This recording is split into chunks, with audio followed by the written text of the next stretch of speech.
Thank you for joining the First Unitarian Universalist Church of Houston for our weekly online ministers forum. I'm the Reverend D. Scott Cooper, Assistant Minister of Congregational Life. Dr. Bosson is away this week. These programs are conversations with community organizers, artists, scholars, religious leaders, and others about how we can collectively address the present crises. Their purpose is to offer members of our community and all who wish to join us online science-based resources and liberation-oriented inspiration to get through these difficult times. Today, I'm joined by Stacey Merlin. We will be talking about caring for those on the healthcare front lines during the pandemic. Stacy has been a hospital chaplain and supervisor for well over 10 years. In much of her work, she has focused on patients and staff in trauma, surgical, and psychiatry units.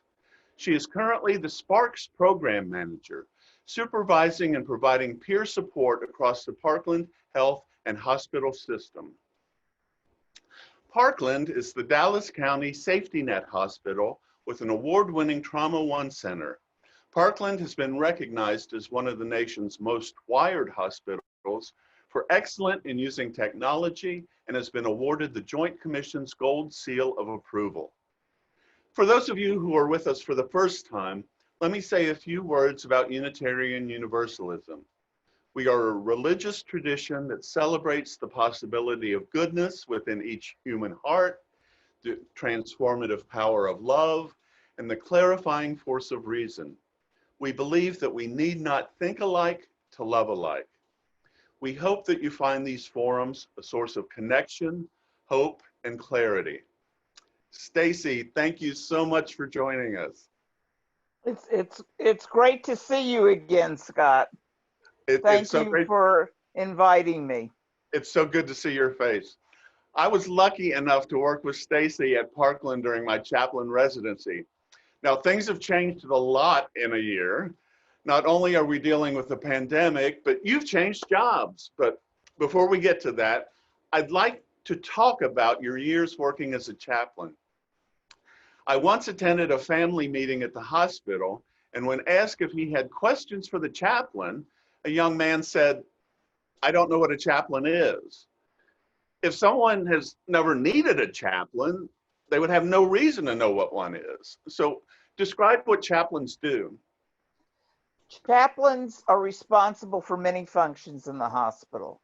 We respond to every level 1 trauma, which is the most critical, and every death within 5 minutes of being paged. We provide grief facilitation to families.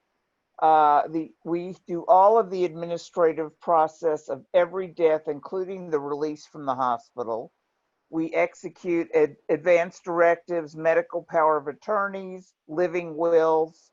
We do surrogate consents for patients who have no family.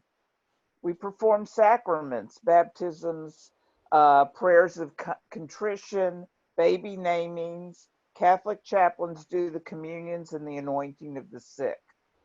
When it comes to visiting with staff and patients and families, we are there to be a non-anxious presence in a time of stress and anxiety filled with many unknowns and extreme vulnerability.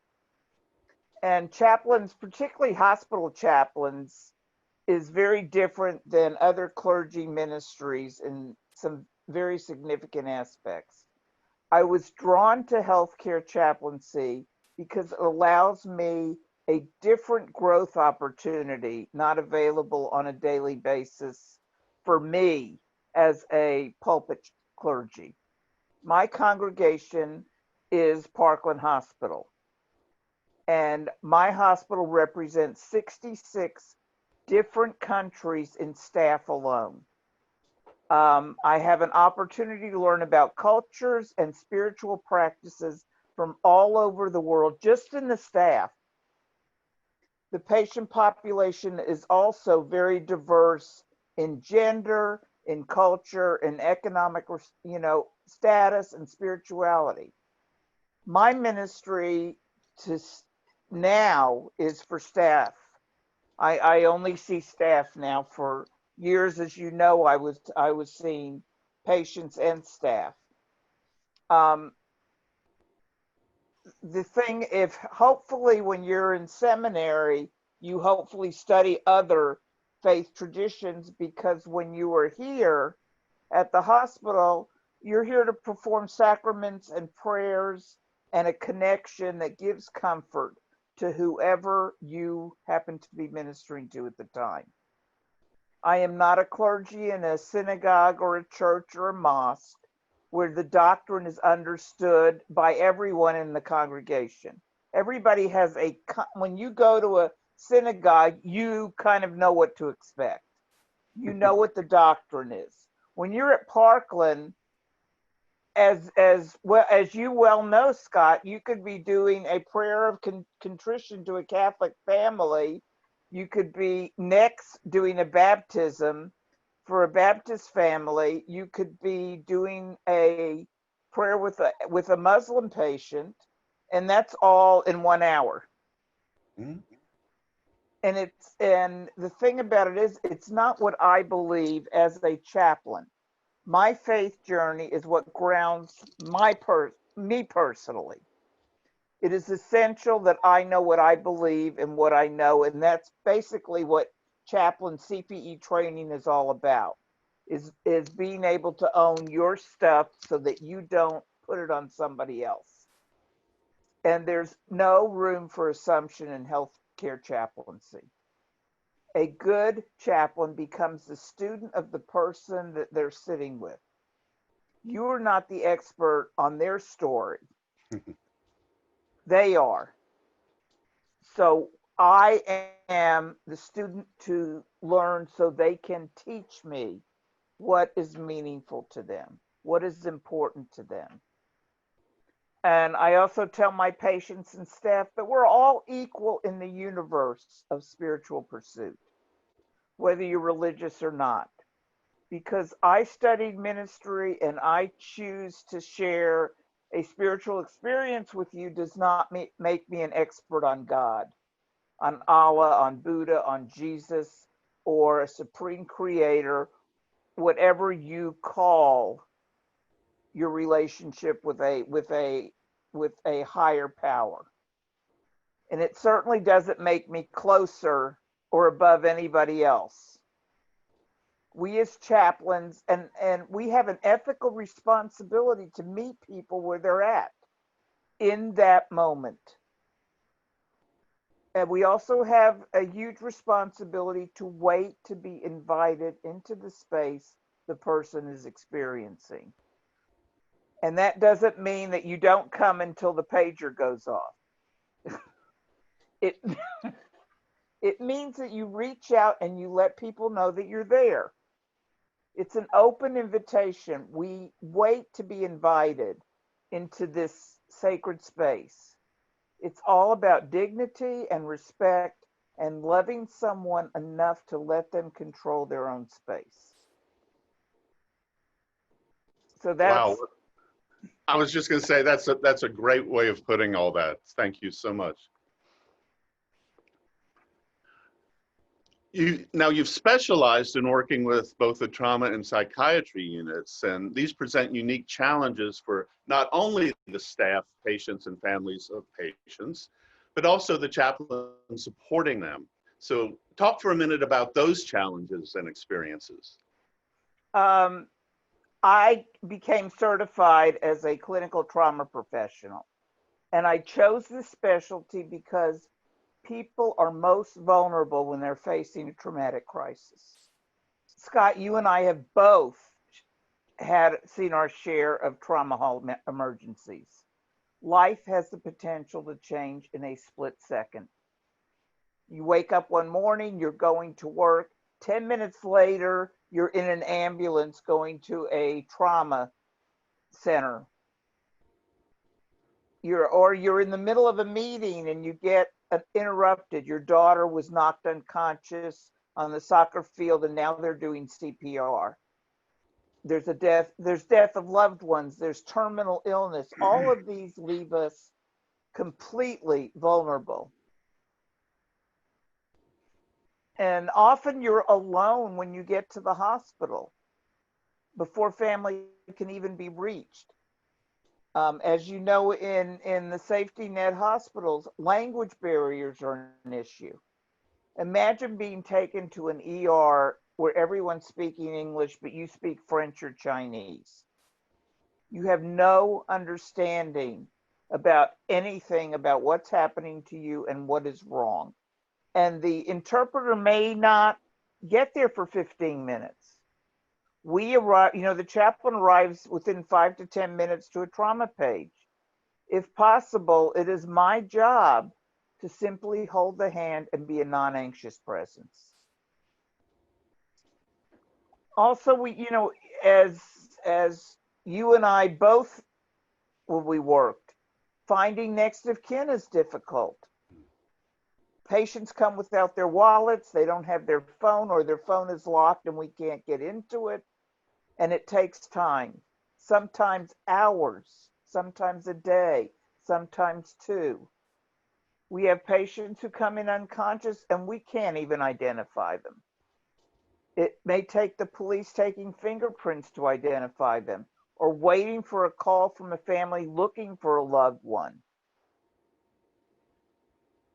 So, I mean, these are the things that in trauma, where I think chaplaincy makes such a big difference. The staff, are dealing with people that don't, that don't know where their family is. They're scared to death. They don't know what's happening. And if you add on the layer of the language barrier, you add on the layer of not being able to find their family, of them not being able to tell us who their family are. And in some cases, they don't want their family to know, depending on what got them there. That's very true. Thank you so much for that. I can't agree more that non-anxious presence in the trauma facility is something that is just invaluable during those times. And, psychiatry is a whole different area. Psychiatry has its own unique challenges. These are the patients I have the most compassion for. Are those with behavioral health issues. Many times they've lost contact with their families, or they've burned the bridges with their families. They are imprisoned within their own bodies and their own minds. When you think about the rest of the hospital population, they are able to connect with human beings and have the faculties of understanding and reason. They may choose to be non-compliant or combative, but it is their choice. Behavioral health patients often lack that ability, and therefore that choice is taken away from them. And it's very, very frustrating for staff, because a lot of times their hands are tied. Psychiatry, mental health and behavioral health has not progressed to the extent of cardiology or, disease control. Of course, I say that now with tongue in cheek because that's what we're facing now. But they have, you have the support of your own family. I mean, these people are just, they don't know how to connect to human beings often. And imagine being a staff person, and you've been a chaplain, where you go with somebody who's responding to internal stimuli and not to you. And it's heartbreaking. It really is. Thank you so much. That's such a good way to look at it. Is the problems stem from their inability to connect, and they're trying so hard and needing that so bad, and yet there are those internal barriers. When I was a chaplain at Parkland, we were encouraged to intentionally reach out to the staff and find out how they were doing. Just a minute ago, you talked about Parkland being your congregation. Checking on patients was just a part of our job. So in November, you transitioned to your current job. Now your role is providing support to medical professionals and other employees and training them to support one another. So before we get to how it's changed since the pandemic started, describe your work supporting the employees. Well, you know, staff has always been my passion. I've always told people, you know, residents that I've had, by the end of 2 weeks, I want you to know who your unit manager is, who your nurses are on the floors. I want you to know your EVS staff. I want you to know who the PT people are, who are the respiratory therapists, because this is part of your congregation too. These are people that you need to minister to. So I've always had a passion for staff, and fortunately, this position came up that is dedicated strictly to staff and to staff support. Parkland, as you know, is a safety net county hospital. We do not turn anyone away. Our patient population has a much higher acuity than any of the hospitals in the city because we always get the worst in terms of critically ill people. And these are people who, you know, if they don't go to work, they don't get a paycheck. So they wait until they are critically ill and they have to come to the hospital. We are the largest level 1 trauma center in North Texas. We see 600 patients in our ER every day. The hospital has basically been full since we opened our door on the new hospital of 17 floors, and that's been 5 years now, almost 5 years. August 23rd, I remember walking across the bridge to the new hospital. We have outpatient clinics throughout the Metroplex. We staff the jail health for the Dallas County. Parkland has about 13,000 staff employed in Parkland Health System. It's a huge, huge city within itself. And people who work at Parkland have a special calling. It is not for everybody. You know, there's a saying that, you know, either you love Parkland or you can't take it.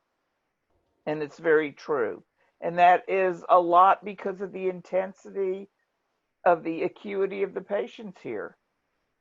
Not everyone can handle the pace, the number of patients, the intensity of treating an ever increasing population that bombards our doors. We hold people's lives literally in our hands.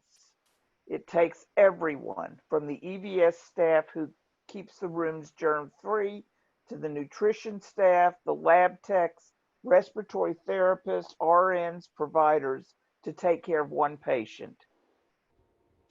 That's a lot of people. That's a lot of pressure. And when you look at most other professions, you can go to work if you're not feeling your best or you're distracted by something personal.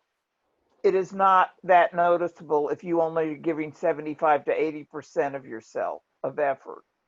My staff have to be right 100% of the time or somebody may die. If they are having personal issues or childcare issues, they can't work from home. They have to be here. They juggle childcare at the last minute. It's stressful. And then when they walk in the door of the hospital, they have to leave all of that behind because they have a job that takes 110% of their concentration, their focus, their energy. The support staff also have challenges. The people who are not actually in the hospital, they're responsible for keeping the policies, the protocols, the regulations on the local level, the state level, and the federal level. And these are constantly changing. And this is even before the pandemic. When mistakes are made, as they are made in any institution, the support staff are responsible for doing the root cause analysis. They are constantly evaluating, they're developing and changing systems that may have been changed by government policy, or they're being changed to make them safer and more efficient. So in spite of all of this, these challenges, Parkland, I think, is unique because Parkland has a family feel within the staff. We care about each other. When the going gets tough, Parkland staff pulls together. We have faced a presidential assassination. We have done plane crashes. We've had the Hurricane Katrina brought 25,000 evacuees who needed medical care. Parkland was there. We've had bus crashes where 40 people have come into our emergency room. We had the police shootings in Dallas. We've had tornadoes where people have come that have been injured. And now we have this worldwide pandemic. And these demands take a toll on our staff. They work long hours. They work overtime hours. It keeps staff from family gatherings because they're not off on Saturday and Sunday. They have to be here because the need here is so great. I want to be there to support these staff, but I don't do it alone. The Sparks program, and Sparks stands for Supporting Parkland Staff, is made up of 70 peer supporters who have been trained to support their peers through patient-related stress and their own stress. We're available 24/7. This is a 24/7 on-call. A peer supporter is on call for 1 week, from Monday morning to the next Monday morning. These peer supporters come from diverse arenas of departments and disciplines within the hospital. They're not all nurses. They're not all psychologists. They're not all chaplains. An on-call supporter could be a doctor. It could be a nurse. It could be an administrator. It can be a pharmacist, a PCA, a policeman, or a social worker.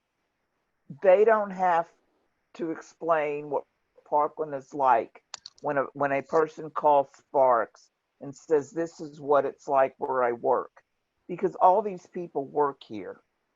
They know the context. Wow, what a great program. That's and what a great description of the really caring and wonderful staff there. And you began to allude to what I was going to talk about next was COVID-19 appearing on the scene. And all these people you just described are now even more stretched physically due to all the additional people coming through the doors. They're stretched emotionally because a lot of times patients can't have family in the room supporting them. And the care providers are concerned about getting sick themselves, obviously. Yes. You have your hands full supporting all these folks on the front lines. So how have these things changed for you since the pandemic? Thank God I have 70 peer supporters to help me. That's one thing. As in all of the world, everything has changed. It changes daily according to what new protocols and treatment have changed. In the beginning, all of us were in a constant state of a changing landscape. No one had a grasp on the incubation period. We still really don't. The presenting symptoms, the longevity of the illness, we don't even know what the long-term effects of this are. My staff faced additional challenges because we didn't have a handle on how it was transmitted at the beginning. The demands and the protocols changing hourly at the beginning. You would be doing one thing at 9 in the morning, and by 1 in the afternoon, it's been changed. So can you imagine my staff having to learn something at 9 in the morning, and then at 1 o'clock they have to do something totally different while they are trying to keep these patients alive. No one, it's unless you see it, unless you see what these staff go through, overlay all of that with what was happening outside the hospital. People were hoarding toilet paper, sanitizer, and food. Imagine working a 12-hour shift and trying to get groceries for your family, and the shelves are empty at the grocery store. That was the first 3 weeks. And I'm sure the same thing was happening in Houston. The schools closed and you didn't have childcare, especially if you're a single parent. Fortunately, in Dallas, the community did come together and has offered childcare resources for healthcare workers. Donations of food were made for the hospital that the gift shop set up to distribute to staff because there was nothing in the grocery stores. I mean, can you imagine walking in our gift shop, Scott, and they're selling toilet paper and eggs and milk? We haven't gotten sued by 7-Eleven for following their concept yet.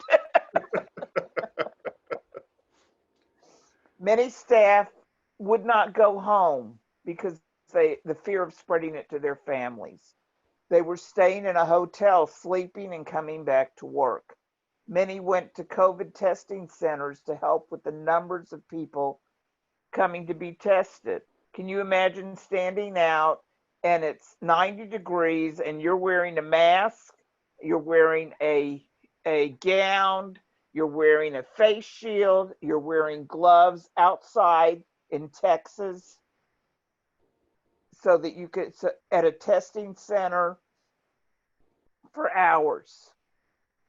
Can you imagine being in an ICU with the mask, the head covering, the shield, the gown, the gloves, the boots, and trying to take care of a patient, trying to do CPR? You know how hard that is. That's exhausting. With all of that stuff on.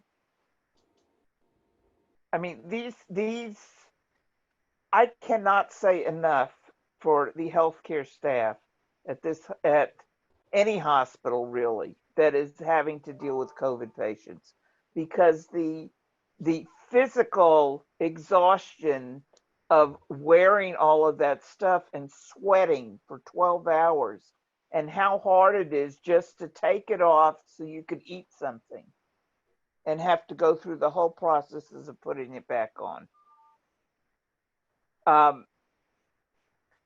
Also, Dallas was doing 25% of all of the COVID testing in the United States until the federal funding ended in June 30th. We're still doing it, but not on the same scale. But there's a excuse me. There's a family atmosphere at Parkland. There are so many incredibly giving people who work at this hospital. The Sparks peer supporters work in the hospital. Some of them are nurses on the COVID unit. Some of them are testing or lab techs. Some of them are respiratory therapists. They're pharmacists. The peer supporters have put in extra time. They reach out to all the different areas in the city as well as in the walls of the hospital campus. You were talking about just the litany of different people who have reached out and helped, and all the different people who work there. And as you said a moment ago, Parkland is indeed a city within a city. And I don't know that many people realize that Parkland has a police force larger than many towns have. And I know you have a special place in your heart for the officers, because we used to work with them doing worship services. And you would create music with them.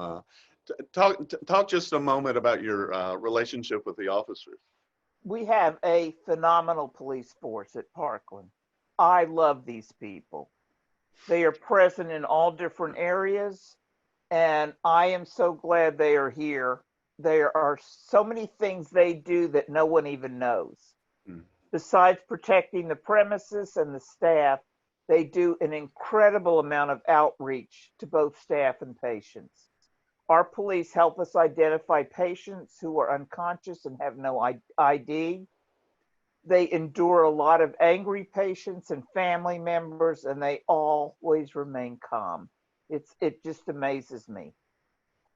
They also do a lot of in-service training for staff on how to protect ourselves and how to handle active shooters, bomb threats, and severe storms. As you know, we're in Tornado Alley. I know at least half of our police force by name because that's how much outreach they do, that I see, that they're around and they're visible all the time.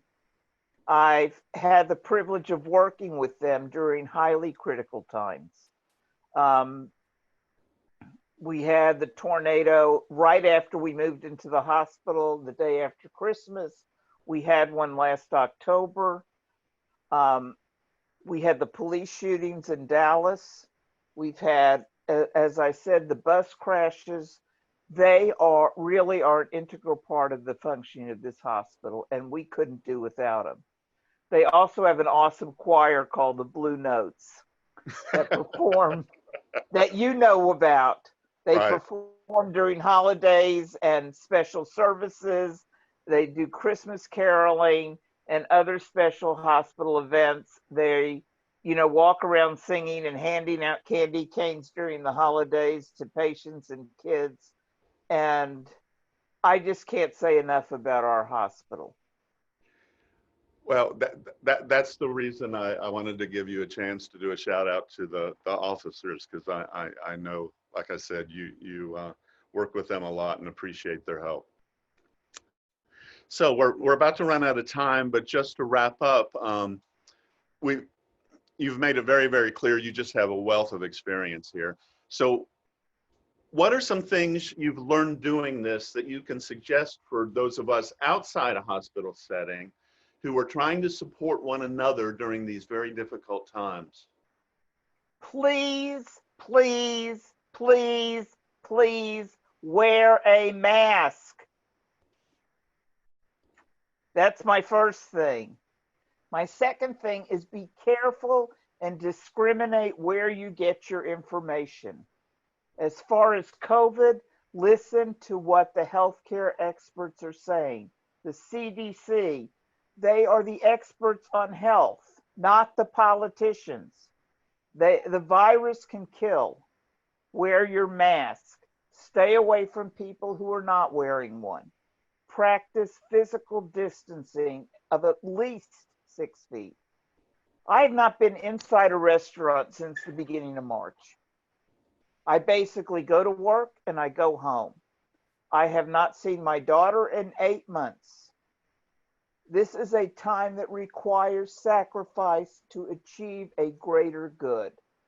Think about someone wearing a mask that could save your child or your loved one's life. That's how important it is to wear a mask.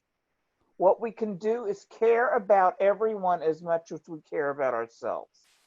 None of us are the center of the universe. We owe each other dignity and the respect to keep ourselves and them healthy. We can do this by something very simple. Wear the mask. It's simple, it's life-saving, it's essential. Our healthcare workers are exhausted. We need to prevent the spread of this virus. Do it for them. Do it so they can enjoy their families. They're not sitting home sequestered with their children. They are exhausted getting up and working 12 hours and sweating and doing everything they can to save their patient's life. And the last thing I have to say is to be kind and compassionate to each other. I mean, think of if you're frustrated and you're agitated and you're dealing with a short fuse, so is everybody else. We need to step up and be nice to each other. If you know a healthcare worker, thank them. Everything comes to pass, not to last. And we can get through this if we're kind to each other, if we take the time to think about how other people feel, and if we wear our masks.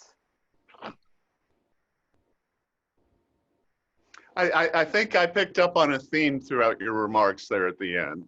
Yes. I think you're asking us to wear a mask. And I'm asking you to be careful where you're getting your medical information from. Thank you so much. Stacy, I cannot tell you how much I appreciate you having spent this last half hour with us. You've just been a wealth of information, and people who watch this are going to learn a lot and be very glad that they were able to share this time with you. So thank you so much. I always enjoy talking to you. If you found this video to be, oh, go ahead. No, it's great to talk to old friends, even if you're miles apart. Exactly. Thank you. If you found this video to be helpful, please consider joining us for our weekly worship service. It's posted online each Sunday at 10:30 a.m. and features music and prayers in addition to a sermon. Colin will be preaching this week. Thank you to our staff for making this video possible. It was produced by Christian Holmes. Alma Viscara assisted with the editing. We will see you all online soon and in person as soon as it is possible for us to gather again. And please remember that no matter how isolated you feel, we are all in this together.